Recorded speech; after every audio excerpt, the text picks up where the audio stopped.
Hey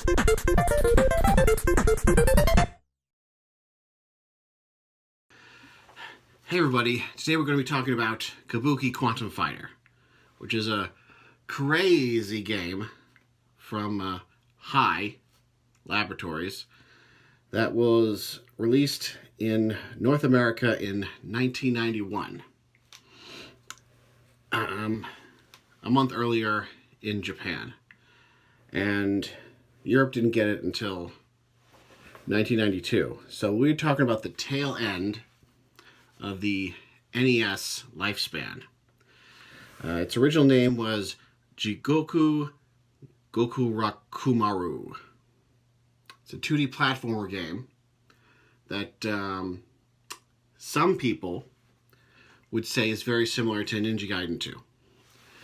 These people are called people who haven't played Sunsoft's Batman. The story goes, in North America, this very white person named O'Connor gets his consciousness transferred into the mainframe computer, which of course runs the world, or city at least, because it's been invaded by a virus.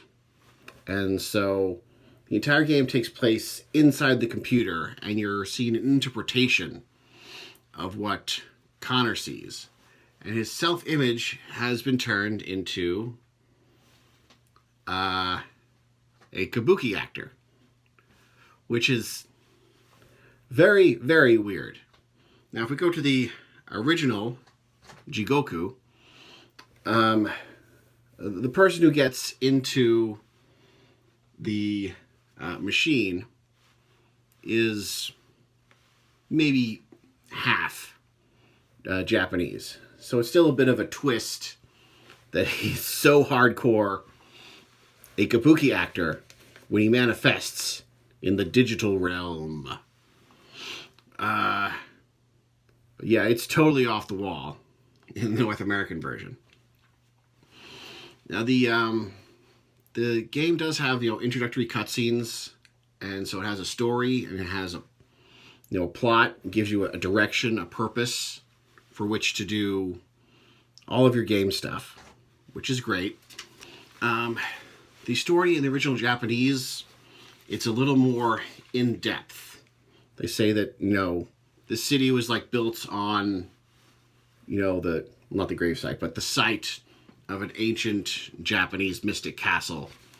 And so the modern 2010 Blade Runner city was placed on top of it. And so that kind of gives you the impression that maybe it's one of those haunted house kind of things. And then there's additional updates. There are smaller cutscenes in between the levels. Okay?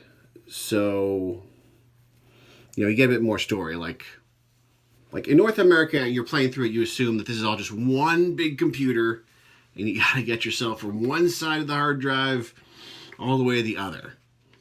But as you go through the 6 stages in Jigoku, there's scenes so it's what happened to this thing up here? Let's go to the mainframe of this thing. Go to the mainframe of this thing. Oh, now we have to beam you to the computer on a satellite. So it kind of has, more progression. Not necessary, but it's a nice little thing. And so if you get the chance to play the original Jigoku game translated to English, it's a worthwhile experience. It definitely adds something to it. Okay, now this is another one of those situations, like E.T. on the Atari. You absolutely positively need to have the instruction booklet. I'm going to give you a very specific reason why. Because, like in Super Metroid, there is a way to pause the game and exchange ammo for life. Okay? And it specifically mentions that in the book how to do it and how you really are going to need it. You're going to be up against the wall and be just at the very end of the boss. You'll have 1 tick of life left. And this is your get out of jail free card. Okay, so by all means, it is readily available. Please look up a scan of the original book before you attempt to beat this game. But besides that, a good old-fashioned ingenuity and diligence will prevail. And just remember that you can still attack while you're hanging from the handbars. Okay, so there we have it. There we have Connor the Kabuki defeating a bunch of abstract but very cool bosses. Has a lot of challenge. There's a lot of level variety. The levels don't necessarily look different from a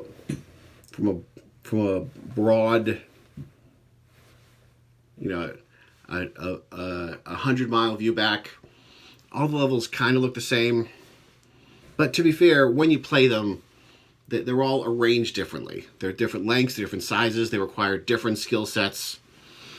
They have different types of NES bullcrap difficulty. Different types. So, definitely, it's not too long. It's very challenging, but it's not impossible.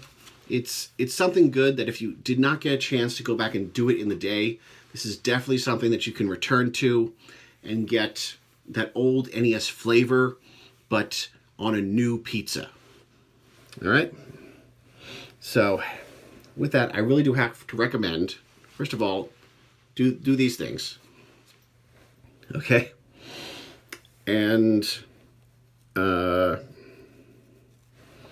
okay. So, with that, I'd ask you to please go try to track down a copy of Kabuki Quantum Fighter and enjoy it. Thank you.